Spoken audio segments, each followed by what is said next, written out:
Hey guys, Belle here from Disneyinthree, here to talk to you about Epcot's 3 best rides. Now, Epcot is a park more known for its exhibits, like the World Showcase, or Future World has a lot of cool, like, new technological things that companies sponsor that you can check out. But they also have some great rides, so if your family hits up these 3 rides, it's guaranteed to be an awesome day in Epcot, and you won't miss out on any of the fun. So my first choice for best ride is Soaring. Soaring is one of those rides that came to us from Disneyland. It was so popular there, they decided to build one at Disney World, which is awesome for us. Basically, you are in a hang glider, and you're soaring over California, and you're getting all these great scenes and all sorts of cool it's kind of like a 4D effect thing, so I don't want to spoil any surprises for you. But it's really nice.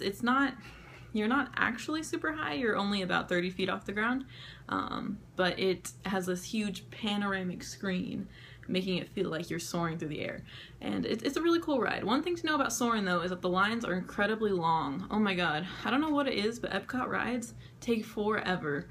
I think the longest I've had to wait was about 2.5 hours for Soaring. And while they have some cool interactive games in the queue line, it still feels like forever. So my advice to you is get a fast pass if you can, or make this your first stop, your first ride choice, so you don't have to wait so long, because it can be kind of a drag.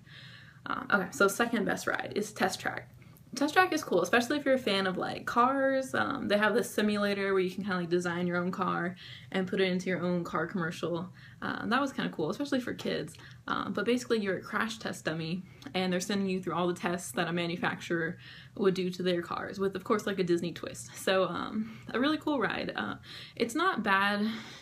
It's not super intense. Like, it's not, to me it's not as scary as like Expedition Everest or Mission Space, my goodness.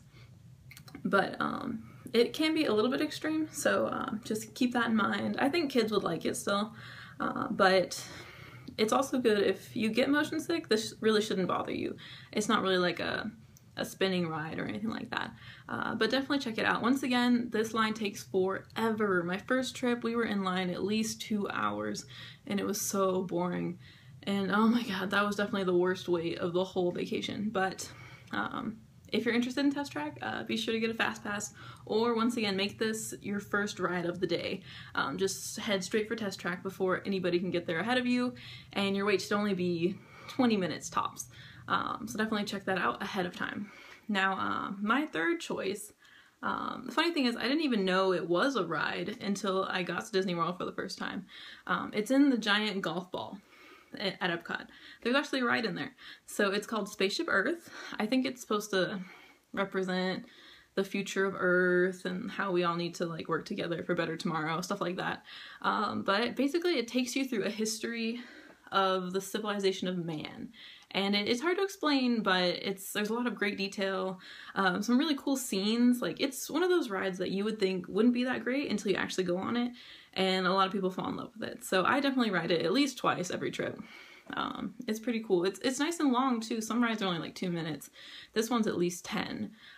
So it's good for all ages, little kids. There's nothing really scary, but it's kind of inspiring. I don't know, you should check it out. My advice is, instead of making this your first choice, head to Test Track or Soaring, because those are more important. The lines will be really long later. Spaceship Earth, after about like an hour past opening, it's pretty deserted, so you should never have to wait more than like 20 minutes. If you think the line's going to be longer than that, I would skip it and come back later, or as you're leaving the park. So I hope you guys enjoyed this. There are some other awesome rides, such as Mission Space. Mission Space, to me, made me really motion sick, but it's really cool if you ever dreamed of being like an astronaut, or I don't know, something to do with space. If you're like a space kind of geek or whatever, like you like Star Wars or Star Trek, it's a cool ride if you don't get sick. They actually have barf bags next to your seat when you get on the ride, so you have easy access. Another cool ride that they're actually gonna build, oh man, I almost forgot to tell you about this.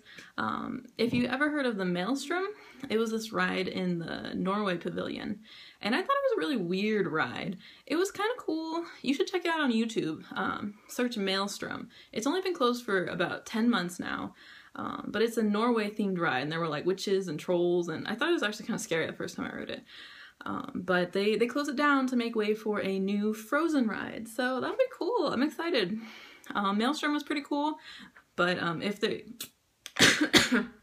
anytime they replace an old ride, I hope that something even cooler or just as cool is going to be replaced. So I think late 2016, early 2017, they'll be opening the Frozen ride. So with a lot of new scenes, maybe some new characters. And knowing Disney, it'll be something cool. So I hope you guys enjoy your trip. Mine's coming up. I'm so excited.